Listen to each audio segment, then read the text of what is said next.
Good afternoon. Peel police are searching for a suspect accused of murdering his parents in Mississauga last night. Officers searching for 46-year-old Jordan Sanguin, who they describe as armed and dangerous. CP24 Steve Ryan has been following this investigation. He joins us live now from the scene with more. Steve.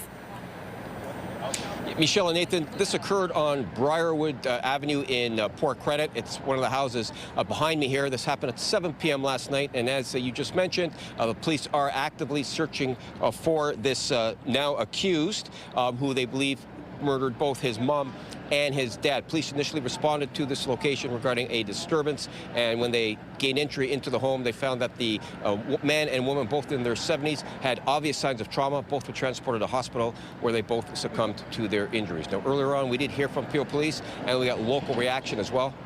Here's what we were told. We attended and located 2 elderly victims suffering from life-threatening injuries. Despite the efforts of emergency services, both of these individuals succumbed to their injuries. Through our investigation, we have identified a suspect. That is their son. He's been identified as a Jordan Sanguin, 46 years of age. Jordan is described as male white, slim build, 5'10". When I come to work, when I see the cars, everything, then I'm so surprised what's happening here. Then I find out this is the guys kill his parents. The guys who's killed the parents, he's my regular customer. The suspect comes in here often. He's my customer. He's very nice guy. I never heard about like that. He's a hard worker. He's a construction guy. Now, the 46-year-old is considered armed and dangerous. It's worth repeating. Police did say to us as well that this homicide, this double homicide rather, did not involve a firearm. Nonetheless, this 46-year-old is considered armed and dangerous. If you have information pertaining to his location, Peel Police would like to hear from you. Michelle, I'll send it back to you. CP24 Steve Ryan, thank you. Police meantime are investigating a suspicious death near Keele and Eglinton. A man was found with life-threatening injuries in a laneway in the area around 2:15 a.m. Life-saving measures were performed there at the scene, but the man later died in hospital. An autopsy will be performed to determine a cause of death. Police have not provided further details. Billionaire businessman Frank Stronach has been found guilty of sexual assault and indecent assault. The decision brings to an end a trial which began in February. CTV Jon Woodward has been following the case and joins us live now with more. Jon. Nathan, Stronach didn't show any emotion as the verdicts were read out by Justice Anne Malloy this morning, despite this being a remarkable fall from grace for the 93-year-old billionaire who is now convicted of 2 sexual crimes.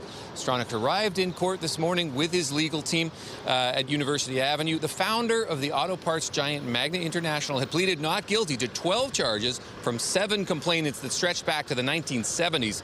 As the trial went on, several charges were dropped or withdrawn, but in the end, the judge found 2 women credible. One, a former employee at Stronach's nightclub Rooney's that told the court Stronach groped her. The other, a woman who said she was sexually assaulted when she went to Stronach's apartment. Outside the court, there was relief for those who watched the charges get whittled down. I know that these historic sexual assault charges are incredibly difficult to prosecute, so it's a great relief that 2 of the charges survived the attacks on the integrity and the memories of the 7 complainants. It's a relief this isn't the outcome. I was afraid it was going to fare far worse for the Crown. And what it does do is it sets the stage for the Governor General to revoke Frank Stronach's Order of Canada. The man does not deserve any honors. It's certainly a question of credibility and reliability when it comes to sexual assault allegations. And as we can see, the defense lawyer, Lior Shemesh, did an incredible job at knocking out what would have been the majority of charges and the most significant ones. And it's very difficult, obviously, for complainants when they have to testify, particularly about events that are decades old, as you mentioned. So these, on the spectrum of criminality, these are the least serious. They're still sexual assaults and indecent assault, which is historically effectively the same thing. Sentencing is in September, and obviously, again, we'll take the time, digest the decision, and ask for what we think is the most appropriate sentence in the circumstance of offenses that happened in 1977 and an offense that happened in 1983. What is his response to the decision today? Mr. Stronach has always been very faithful. I mean, he's very faithful in the criminal justice system and Canada. And he really is a national treasure, and he should be treated as such, in my respectful opinion. Now, this isn't the end for Frank Stronach. On the Order of Canada front, a criminal conviction requires the Advisory Council to the Governor-General to reconsider the Order of Canada. He also has a number of other similar criminal charges he's to face in Newmarket, as well as at least one civil suit. But today remains very significant for Stronach and his reputation. 2 criminal convictions of sexual charges. Reporting live from 361 University, I'm Jon Woodward. Back to you. Thank you, John. Now to a historic performance by Canada at the World Cup last night, with the team earning its first ever victory. The men's squad dominated Qatar, finding the back of the net 6 times. The crowd on their feet, the whistle in the mouth of the referee. It is Canada's first ever World Cup win, and what a way to get the victory. The win also happened on home soil, with the result sending the crowd at Vancouver's BC Place into a frenzy. CTV's Kevin Chirac takes a look back at the match and what's next for the Canadian side. The Canadian faithful arrived early, a sea of red marching to BC Place. Inside,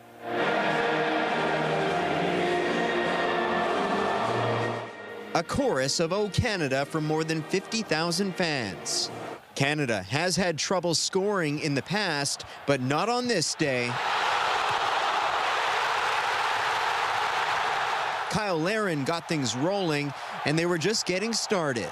Takes a deflection, it's Jonathan David! Jonathan David, criticized for his play in the opener, bounced back in a big way, scoring the first ever hat trick for a Canadian man at the World Cup.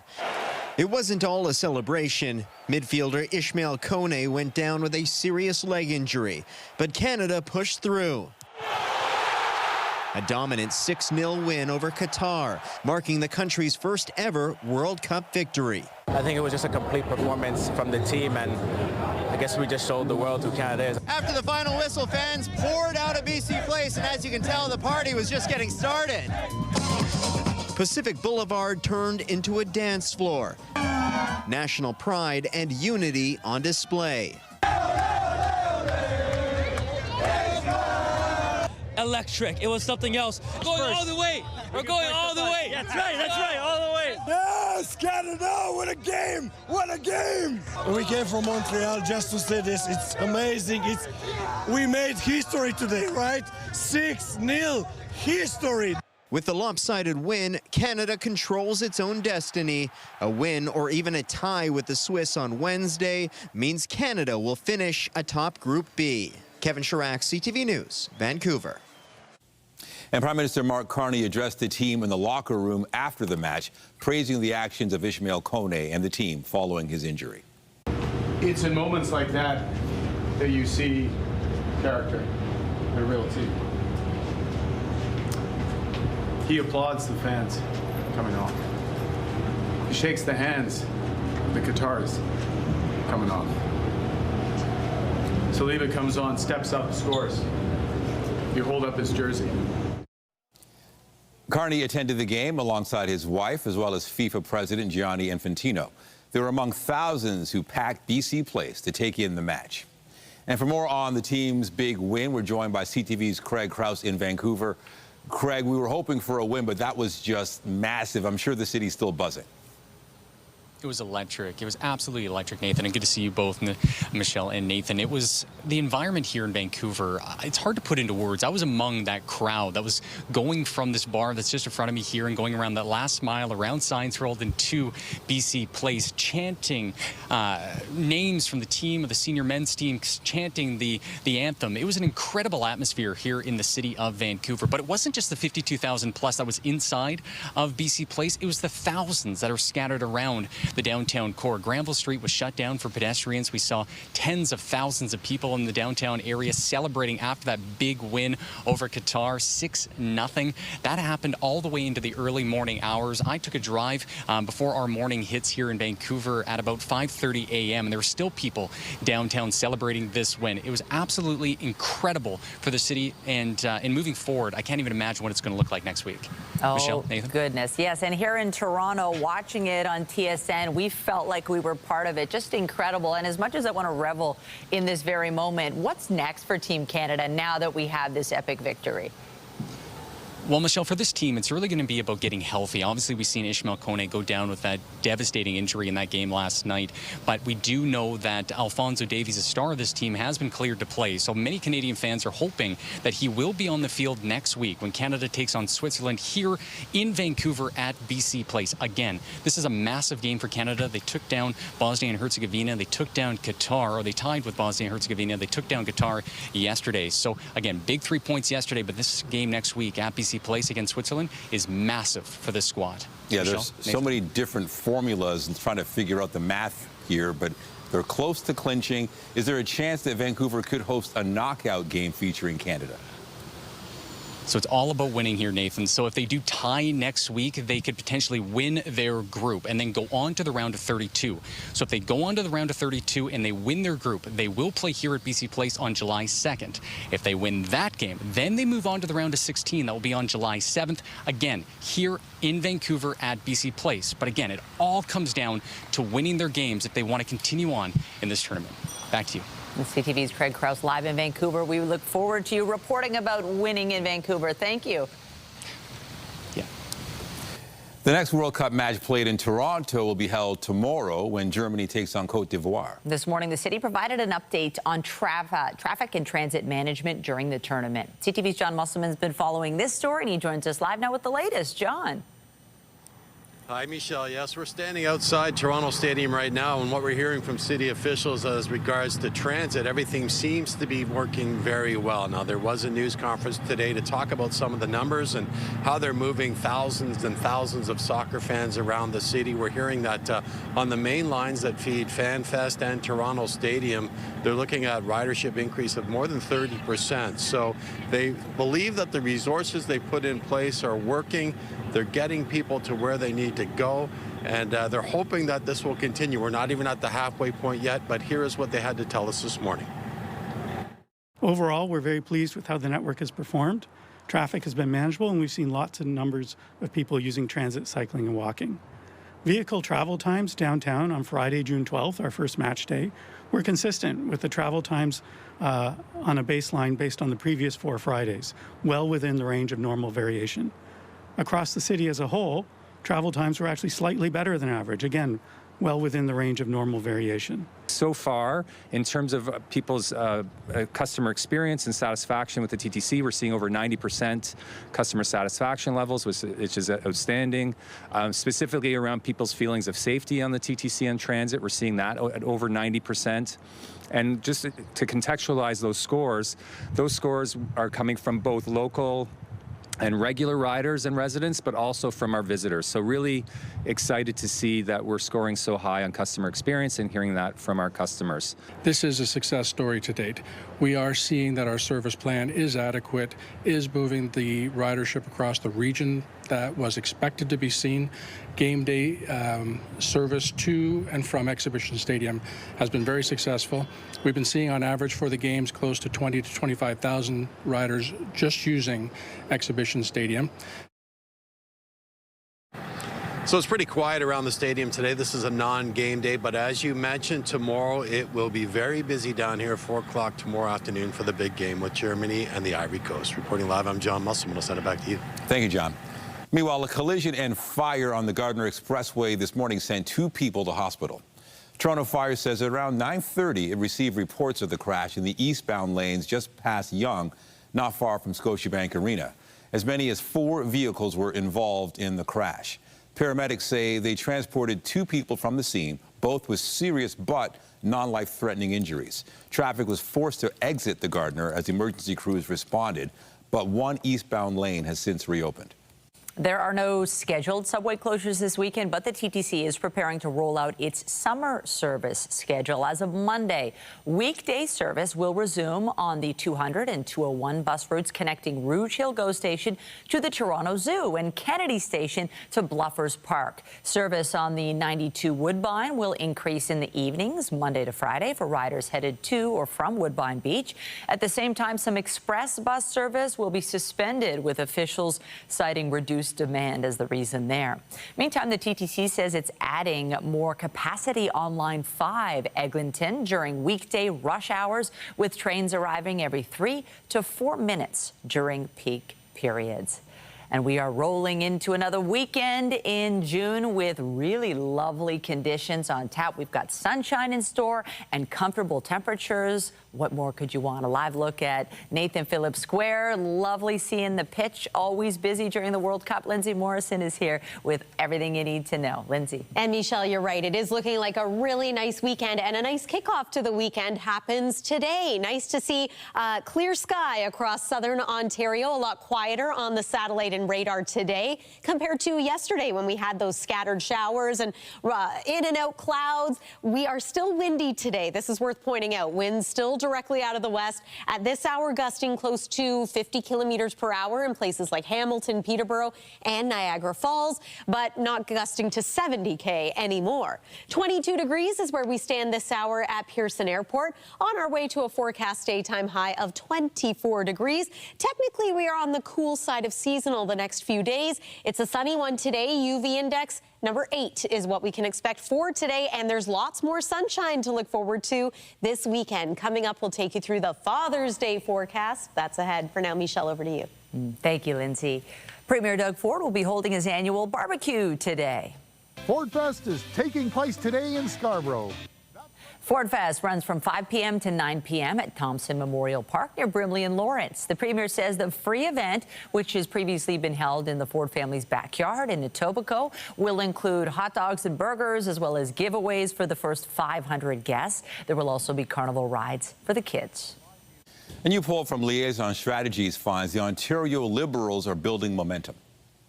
My hypothesis is once they choose someone, it's going to be a lot harder for them to hang on to these numbers, because right now you don't know which of the 5 or 6 you're getting.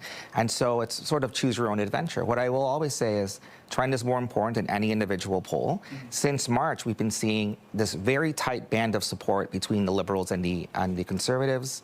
And, you know, they could be back up on top next week, or they could be tied again next month. It really will depend. Premier Doug Ford's approval rating dipped to 26% in the most recent poll, with 66% of respondents saying they think the province is heading in the wrong direction. 34% said they would vote for the Ontario Liberal Party, which represents a 3-point lead over the Premier's PC party.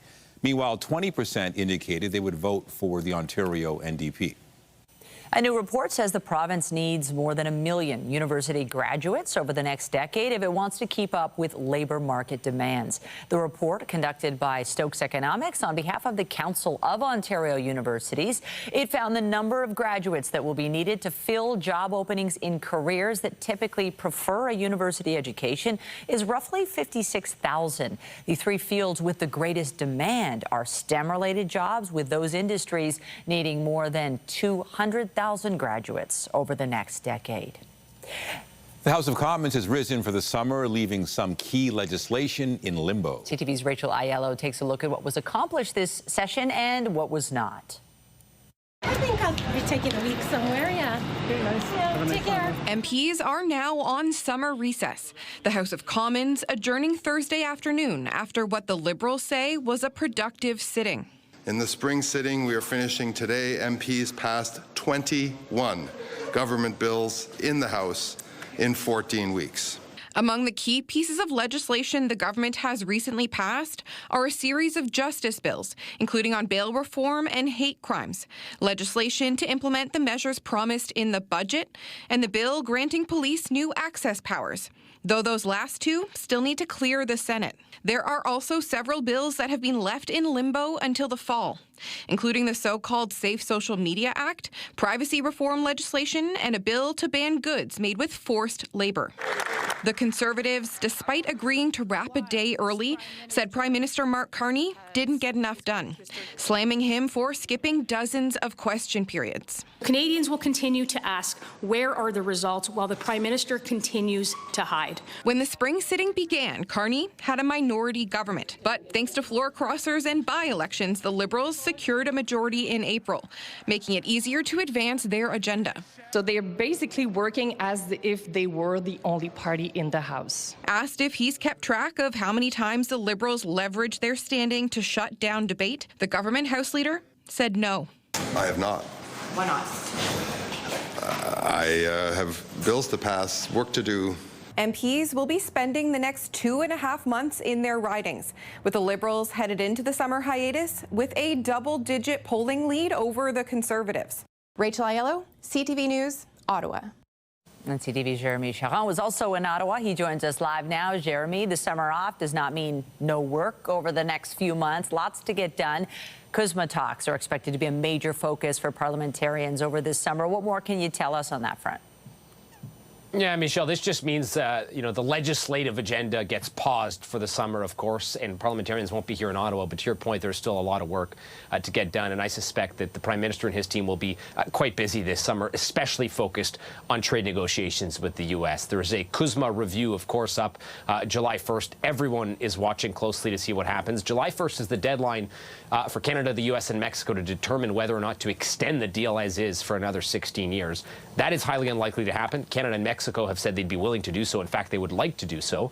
The U.S. administration is not so keen. They are keen on renegotiating certain terms of the agreement. And so what is more likely is that we will spend the summer awaiting official negotiations between Canada and the U.S. to begin.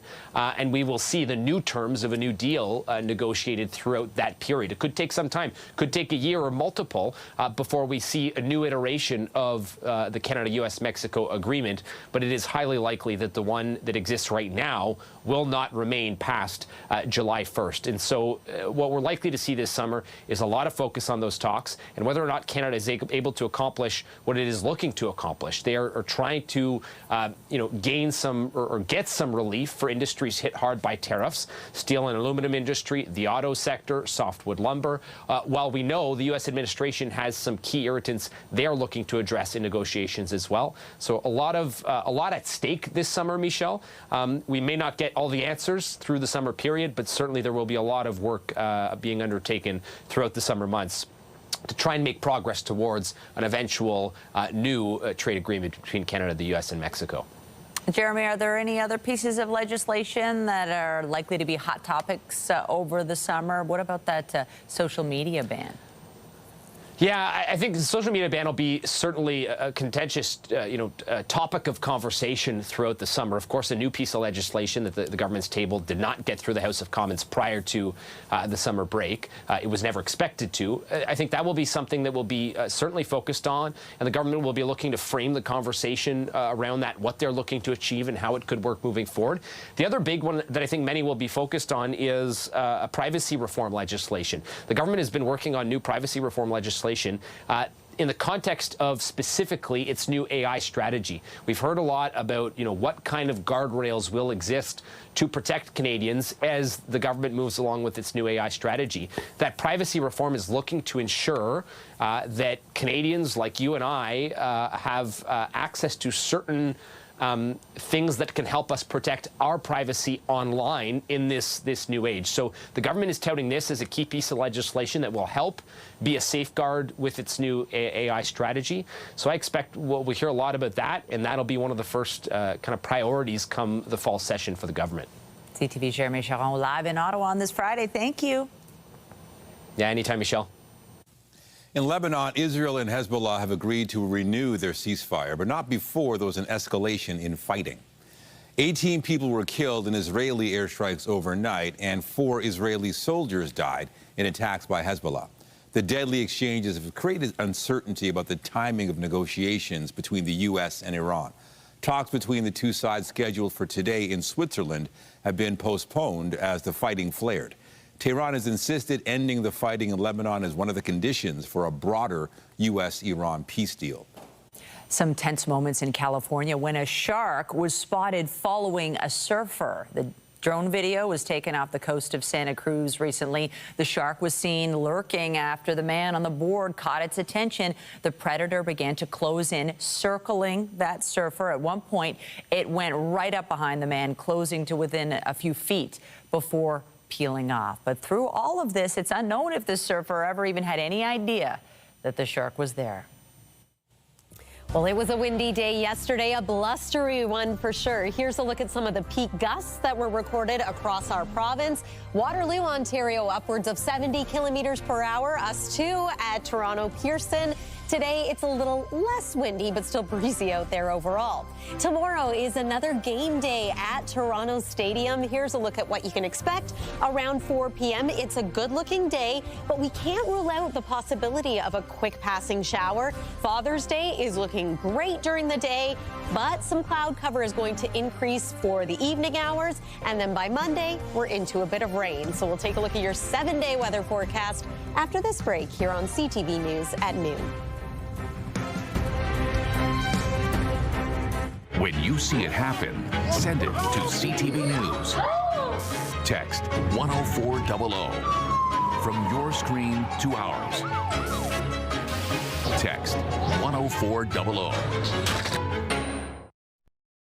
All right, to the forecast. It feels like soccer's in the air, doesn't it? For that big win yesterday. Oh, so good. And yeah, everybody's got a smile. That was an incredible game. And now we have incredible weather for Father's Day weekend. Happy Father's Day. Thank you. You really want it to be beautiful for all the dads out there, and whatever their plans are, be a great weekend of golf. Golf, maybe enjoy a barbecue. Happy Father's Day as well, Nathan. And yes, I agree. The feeling, the good vibes from soccer, very much happening. And this is looking like a good weekend. We've had some interesting weather dynamics for the last few games at Toronto Stadium. Tomorrow, the weather should be less eventful. So if you have tickets, maybe just don't forget a hat, some sunscreen. There's going to be plenty of sunshine this weekend.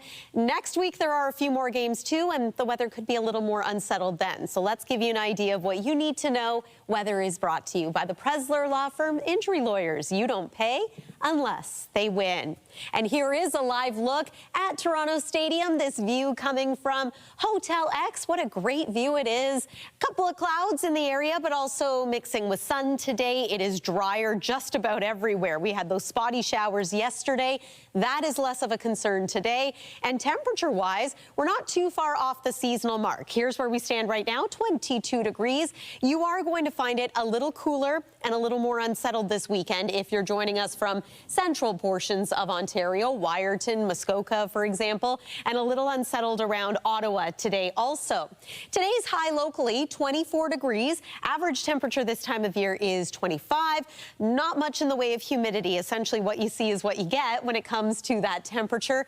If you're hoping to enjoy a nice, comfortable patio, just be mindful of the fact that as we move into the evening hours, it does become a little bit cooler. So you might consider a sweater or a light jacket, but clear skies tonight. Nothing of concern when it comes to active weather, save for eastern sections of Ontario, as mentioned. And I'm going to talk about southwest Ontario for tomorrow, too. So you're going to notice in places, Stratford, Tillsonburg, 40% chance of showers. This is where there's a slightly higher chance of there being wet weather. Even Burlington could get clipped by a little bit of wet weather tomorrow afternoon, but should be a dry day in and around areas like Vaughan, as well as Orangeville, Port Perry.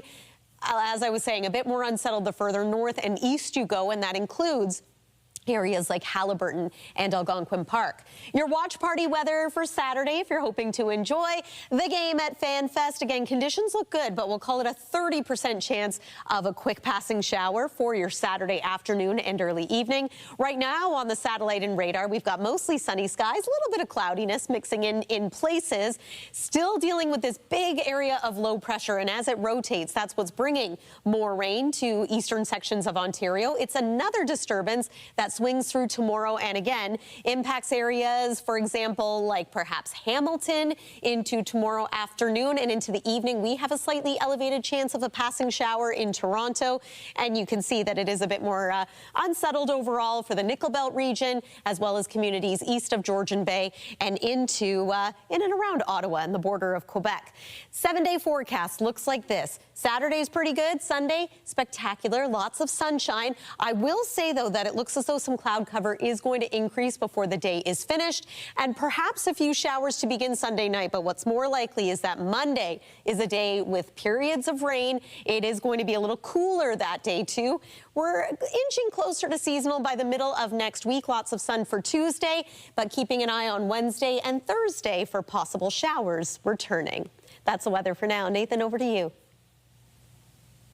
Carry the fire for a world free from the fear of cancer. The Princess Margaret Cottage Lottery is on now, and the VIP prize deadline is midnight tonight. Here's your chance to win the Mazda and Mediterranean trip or take $75,000 cash, plus 3,500 prizes of $100 Cottage Lottery tickets. Every ticket supports life-saving cancer research. Buy now at princessmargaretlotto.com. Earlier this month, the federal Liberals introduced new online safety legislation which would force social media companies to block access for kids under 16 years old. For more, we're joined live by Tom Clayton, COO and president at Aura, an online safety company. Tom, thanks for joining us. What was your initial reaction to this proposed social media ban for kids under 16? Yeah, Nathan, thanks for having me. I actually thought Canada was taking a much more common sense approach to protecting kids. It's definitely a more comprehensive approach than some of the other countries we see implementing these bans. And it's trying to solve what we see at Aura, which is a clear link between increased screen time and reduced well-being in kids, which has grown even worse over the summers, or has grown worse over the summers. Where every day is a Saturday and screen time rises on average 30% for those kids. And then what we see in our digital well-being index, their mood drops into what we call the danger zone of high levels of stress, anxiety, and sleep, less sleep. So I think this new legislation strikes a good balance where it's not just an outright ban, it actually forces the technology companies to meet stronger safety regulations. Obviously, the devil's going to be in the details and what those are, but it also goes beyond social media like some of the other countries and addresses AI too, which is we see growing even faster and posing an even bigger risk to kids. Do you think that kids will try to find their way around any sort of ban? Like, what can parents or the government effectively do to police kids from using social media? Yeah, that's what we've seen in Australia. They were first to move it. You know, this is not a fringe movement anymore. The governments around the world are proposing different legislation. But within Australia, it's that up to 2/3 of kids are finding ways around it. Even more worrisome is they are going to darker places on the internet. They're downloading very sketchy VPNs, and so that could be even more dangerous and have unintended consequences. It would be better if they could get the social media companies to put safer restrictions in what they show to kids, as opposed to just outright bans, because kids will find ways around them. So you've got pressure on these social media companies, and we're also waiting for this legislation. But meantime, any tips for parents who want to perhaps do something to control the use of social media with their kids that are under 16? Yeah, so, and I have three daughters, and I've gone through this now, and 2 of them under 16. What I would say is this policy, especially as comprehensive as the one that's proposed, is going to take a lot of time, and kids and families need help now. So my advice is technology is not going anywhere. It has to be a part of the solution. Find ways to help your kids learn self-regulation early on. Don't outright restrict all usage. Teach them how to moderate their engagement. In fact, my youngest daughter, now that I've had 3 swings at this, she came up with a digital detox Sunday on her own, where she puts down her phone, all screen time, goes outside, plays with her friends, goes swimming, has hobbies. And I've seen a meaningful difference in her mood versus my first 2 daughters who spent way too much time online. I like that, the Detox Sundays. Thanks for your time, Tom Clayton, COO and President at Aura, the online safety company. We appreciate it. Thanks, Nathan. Bye. I feel like we adults could do that, too. To sports now, the Marlies will try to hoist the Calder Cup again tonight after falling short of the sweep last night. Side of the goal, it comes, sends it back out front. A little backhander shot, scores! The Chicago Wolves came from behind to beat the Marlies 4-3 in overtime in Game 4, spoiling the Marlies' chance at sweeping the Calder Cup final. The teams are back on the ice here in town at Coca-Cola Coliseum tonight. Puck drop set for 7 p.m. The Maple Leafs have acquired defenseman Darren Radish from the Tampa Bay Lightning. The 30-year-old is coming off a career-best season, which saw him record 70 points in 73 games. The Leafs have signed Radish to an 8-year contract extension after completing the deal. It saw Toronto send a 5th-round pick to Tampa Bay. The Blue Jays can get to the 500 mark if they beat the Chicago Cubs this afternoon. 3-2 again. High in the air to left field. This is off the wall. Clement is in to score. A double by Brandon Venezuela in the top of the 9th inning in Boston yesterday afternoon, lifting the Jays to a 4-3 win over the Red Sox, completing a 3-game series sweep. First pitch against the Cubs is set for 2:20 p.m. in the friendly confines of Chicago's Wrigley Field. The Tempo will be looking to snap a 3-game losing skid when they take on the Connecticut Sun tonight. Harrison and Mabry. Mabry. Nothing but net yet again. The team is coming off a 113-91 loss to the Indiana Fever on Tuesday. The Tempo's most recent win came against the Sun June 10th. Tonight's game is set for 7:30 in Connecticut. You're watching CTV News at noon. There is more to come. Stay with us.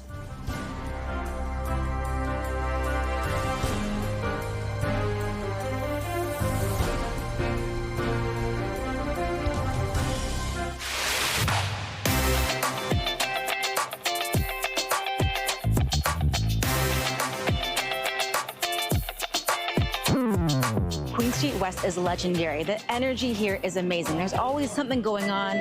Here, come on, let's go check it out.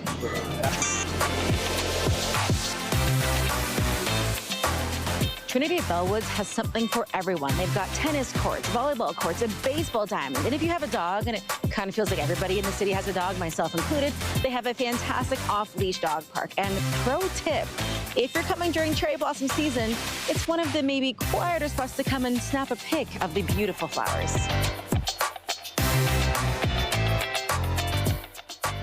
Hey, hi. Tucked away in Toronto's Fashion District is Graffiti Alley. It is wall-to-wall murals. You've got artwork changing all the time, and because this is a legal graffiti alley, the art is changing all the time. You have video shoots that happen here, photo shoots. Actually, while we're here, let me take a picture. This looks really cool.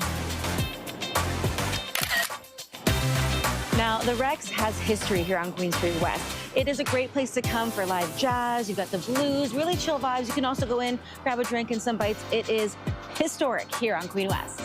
The Drake Hotel is just one of those really cool spots in the city. They have amazing food inside and cocktails. If that's your thing, they've got options for days. Located in the West Queen West Little Portugal neighborhood, Badi Ali has got some of the best pizza in the city. And yes, it is known for its slices, but also for its long lines. But I promise you, it is worth the wait. This Italian gelato spot is a must in the summertime, or honestly any time of year. It is small, but it is always packed. But don't worry, the line moves fast.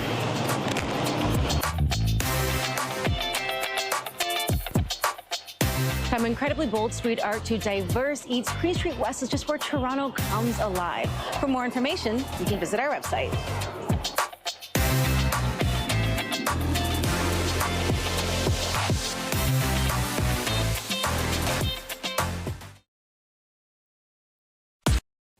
The owner of Toys R Us has been buying up some of the company's assets directly, and now a new court filing shows it's doing that so it can try to keep the company afloat. The Canadian Press has seen a letter to that effect filed on behalf of owner Putman Investments. Toys R Us has been in creditor protection since February. A letter from the parent company's lawyer says his client has a license to keep using the name Toys R Us through at least January of next year. At that point, the plan is to request an extension of that license or to rebrand Toys R Us with a new name. Putman Investments last week reached a deal to buy up several store leases, inventory, and other assets. The arrangement still needs court approval. It has been more than a year since the TTC stopped accepting tokens and paper tickets, and now the city's ombudsman is out with a report questioning how that process played out. In late October 2024, the TTC said it would soon stop accepting older fare types as the system transitioned to relying fully on Presto cards and tickets. The deadline for using tokens and paper tickets was extended to June 1st of 2025 with no refunds offered. Ombudsman Kwame Addo says his office was contacted by several riders who'd saved up large amounts of those discontinued fares and were negatively impacted. A report from Addo's office says it was difficult to determine exactly how the decision not to offer refunds was made. It recommended changes at the TTC to strengthen and document decisions about fares. The TTC says it accepts the recommendations. Still to come, gearing up for what could be the biggest video game launch ever. We'll have more on Grand Theft Auto 6 when we come back. After a number of delays, Rockstar Games has set the stage for what some industry watchers expect to be the biggest video game launch on record. Gonna do this? We're doing it right. Yo, D, this full effect? Grand Theft Auto 6 is the latest title in the action-adventure series. It's arriving 13 years after its predecessor, which was rated M for mature. Players take on the role of a romantic pair of protagonists navigating the criminal world of a fictional U.S. state inspired by Florida. On Thursday, Rockstar shared the cover art for GTA 6 and said pre-sales will launch next week, ahead of its expected November release date. The latest entry in the Toy Story franchise is off to a strong start at the box office. Halt! Who goes there? Whoa, whoa, whoa! I come in peace? It's been too long, cowboy. Variety reports Disney and Pixar's Toy Story 5 brought in $17.5 million U.S. in North American previews last night. That's the best results in previews for any movie so far this year, as the animated sequel tracks towards the best overall debut weekend of the year. Hollywood insiders are forecasting ticket sales ranging from $145 to $175 million. Coming up, Kitchener's bowling community has rallied together to spare a local alley from closing. The details when we come back.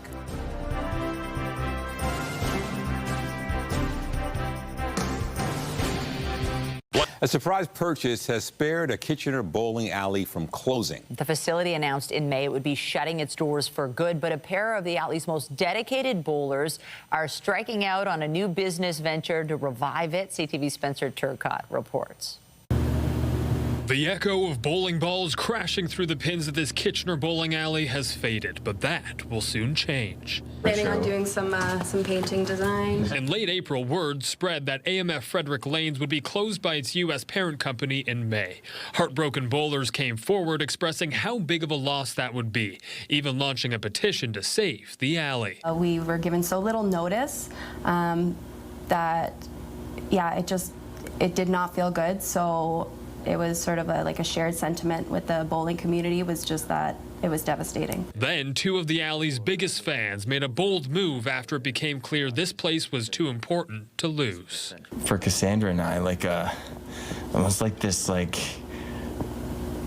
motivational rage of something. Yeah, it's like an injustice. They went from bowlers to business owners by throwing a lifeline and striking a deal to revive Frederick Lanes. Frederick Lanes is coming back, and we're super excited. After Town Bowl closed in 2023, many feared this could be another hit against the sport locally.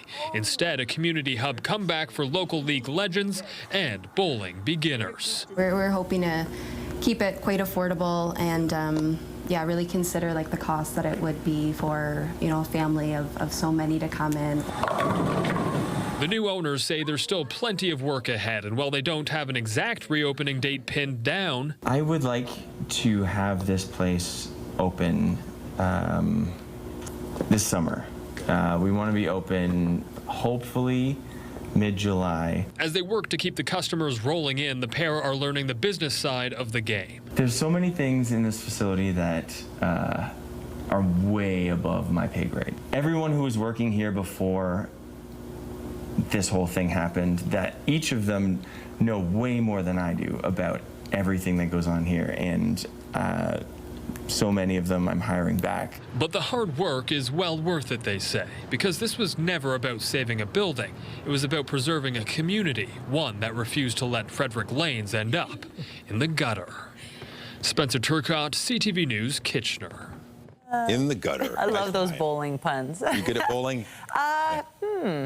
Probably not. No, last time I bowled, I was as a kid. Oh, yeah. Yeah. Yeah, it's a fun sport. It's a good sport. If it's a sport. Is it a sport? It is a sport, All right, yes. it's a sport. Absolutely, and it is fun, I agree. Let's take one more look at your weather for the rest of the day, and more specifically into the night tonight. Calm conditions, overnight low near seasonal at 13 degrees, perhaps on the cool side of seasonal. Don't forget the jacket if you're heading out for some evening plans tonight. And then tomorrow's high of 24 degrees will feel near normal. Hint of humidity for both Saturday and Sunday, lots of sunshine. And a reminder, in addition to it being Father's Day on Sunday, it's also the summer solstice. So we're going to be celebrating the new season with a 7-day forecast that is a little cool for the first week of summer. Perhaps a little unsettled at times next week, too. Nathan and Michelle. All right. Thanks, Lindsay.